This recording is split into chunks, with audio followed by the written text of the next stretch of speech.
सुंदर है और दूसरी है मीनाक्षी जो बहुत ही आज्ञाकारी और संस्कारी बहू है। अरे बहू, सब तैयारी हो गई ना मंदिर की? कुछ छूटता तो नहीं? नहीं माँ जी, मैंने सब देख लिया है, एक बार आप भी देख लीजिए ना। मैं तो तैयार हो गई माँ जी, चलिए अब मंदिर के लिए निकलते हैं। अरे अभी मीनाक्षी को तो तैयार हो जाने दो, सामान रखने के चक्कर में बेचारी तैयार होना ही भूल गई। जा बहू, तू भी तैयार होकर आ जा, फिर निकलते हैं। ठीक है मम्मी जी। जेठानी जी, आप ये सामान एक बार देख लीजिए ना। अरे तुमने देख लिया है ना, फिर देखने की क्या जरूरत है?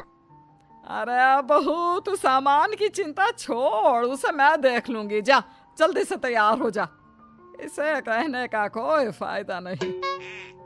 शाम को मम्मी, कल मेरा ऐसे कंपटीशन है, मुझे समझ में नहीं आ रहा इस टॉपिक पर क्या लिखूं, कुछ बताओ ना मम्मी। अरे खुद से कुछ लिख लेना, मुझे परेशान मत कर। देख नहीं रहा मुझे कितना काम है? मम्मी, आप फोन ही तो चला रही हो, प्लीज कुछ बता दो ना। इधर आजा, मैं बता देती हूँ। मम्मी कुछ काम कर रही है ना। थैंक यू देवरानी जी, इस घर में एक तुम ही तो हो जो मुझे समझती हो, और वैसे भी ये काम मेरे करने के लायक थोड़ी ना है। अरे लेकिन चंचल बहू, बच्चा तो तेरा है ना, तो तू ही उसकी मदद करेगी ना। कोई बात नहीं ना माँ जी, दीदी कोई काम कर रही है। अरे ये कोई काम नहीं कर रही, बस काम से बचने का बहाना ढूंढती रहती है। अपने मेकअप का सामान देख रही होगी पक्का।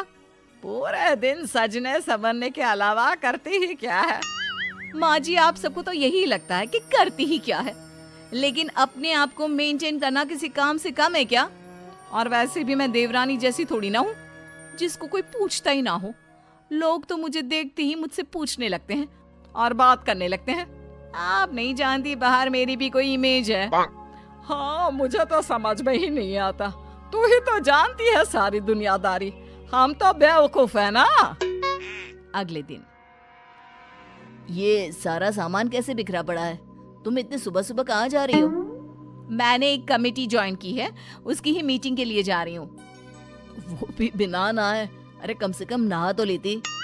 अरे इतना टाइम नहीं है मेरे पास, और वैसे भी मेरा चेहरा देखकर कोई नहीं बता सकता कि मैं नहाकर नहीं आई हूँ। और ये परफ्यूम है ना, इसे लगाने से मेरे से केवल खुशबू ही खुशबू आएगी। फिर भी बिना नहाए कितना गंदा लगता है। अरे इतना ही है तो कुछ मीनाक्षी से सीखो, वो नहा धोकर तैयार होकर किचन में तुम्हारे लिए नाश्ता बना रही है। देखो मेरे पास ना तुम्हारी ये बातें सुनने का वक्त नहीं है, लेट हो रहा है मुझे, चलती हूँ मैं।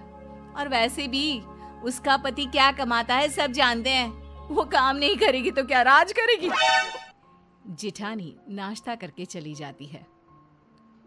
छोटे के लिए ऐसा मत बोलो, जितना कमाता है परिवार के लिए काफी है। और वैसे भी मैं जो कमाता हूँ तुम तो उड़ा ही देती हो।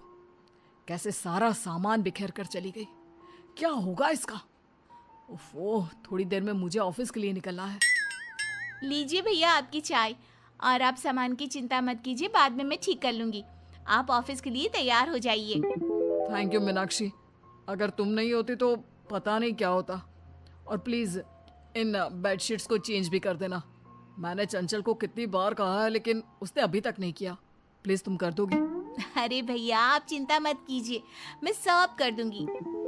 ऐसे ही जेठानी अपने हर काम से भागती और देवरानी अपने काम के साथ साथ जेठानी का काम भी पूरा करती, और जेठानी बस अपना सारा वक्त घूमने फिरने और अपने आप पर लगाती। लेकिन एक दिन, अब क्या करे, ये तो बड़ी परेशानी हो गई। हे भगवान, अब तो तेरा ही सहारा है। क्यों माँ जी, ऐसा क्या हो गया? आप इतनी परेशान कभी नहीं दिखी, सब ठीक है ना? हम जो घर बना रहे थे उसके लिए हमने कुछ पैसे लोन लिए थे और चुका भी दिए थे, लेकिन आज जाकर पता चला कि थोड़े पैसे अभी भी बाकी है। बैंक वालों ने सर खा रखा है। अब आप लोगों ने पूरे पैसे भर दिए हैं, तो अब कौन से पैसे बाकी हैं? भाभी, उनसे उस समय कुछ गलती हो गई थी तो उन्हें लगा हमने पूरे पैसे भर दिए हैं, लेकिन आज हमें वहाँ से पता चला कि अभी और भी बाकी है, और उस समय से उन पर बहुत ज्यादा ब्याज बढ़ गया है। अगर हमने वो पैसे जल्दी नहीं चुकाए तो और बढ़ता ही रहेगा। अब समझ में नहीं आ रहा क्या करें। इतने कम समय में इतने सारे पैसों का इंतजाम कैसे होगा?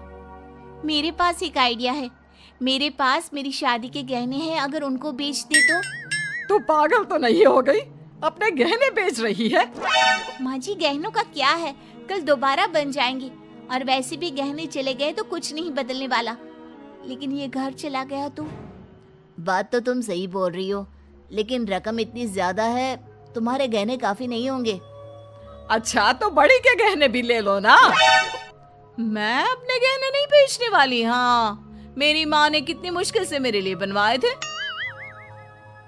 तुम्हारे ही गहने थोड़ी ना जा रहे हैं, मीनाक्षी भी तो दे रही है अपने गहने। अच्छा, इतना ही है तो तुम अपनी माँ के गहने क्यों नहीं बेच देते? माँ जी की भी तो गहने हैं। ये तुम क्या बोल रही हो? वो खानदानी गहना है, बाद में तुमको और मीनाक्षी को ही तो मिलने वाले हैं। अरे रहने दे, वो नहीं देना चाहती तो कोई जबरदस्ती नहीं, मेरे पास और भी है, मैं दे दूंगी। लेकिन मुसीबत के वक्त ये पता चल गया कि किसे इस घर की फिक्र है और किसे गहनों की। लेकिन माँ, वो तो दादी के गहने हैं। वैसे भी माँ, इतनी भारी चीज बनाना मुश्किल हो जाएगा, रहने दे। अरे मुझे और कुछ नहीं सुनना। मेरे लिए ये घर सिर्फ घर नहीं, बल्कि शहर में मेरी इज्जत की बात है। तुम पर तो मुझे शर्म आती है। वैसे तो बड़ी बनती फिरती हो, लेकिन ऐसे बुरे समय में साथ देने की बजाय भाग गई। अरे अब इसमें मेरी क्या गलती है? वैसे अगर गहने नहीं पहनूंगी ना तो बाहर मुझे कोई पहचानेगा भी नहीं। हाँ भैया, सही बोल रही हैं जिठानी जी। वैसे तो आप अपनी सुंदरता की इतने झंडे गाड़ती रहती हो, लेकिन ऐसी सुंदरता का क्या फायदा जब आपका मन ही मैला हो। आप ये दिखावा करना छोड़ दीजिए कि आपको इस घर की चिंता है। अगर होती तो आज यूं इस तरह भागती नहीं, परिवार की मदद करती। तू बहू अपनी सुंदरता में इतनी खो गई है कि तुझे असल जिंदगी और दिखावटी जिंदगी में फर्क नहीं पता। तू बस दिखाती है, लेकिन मीनाक्षी कुछ बोलती नहीं, दिखाती नहीं, बस कर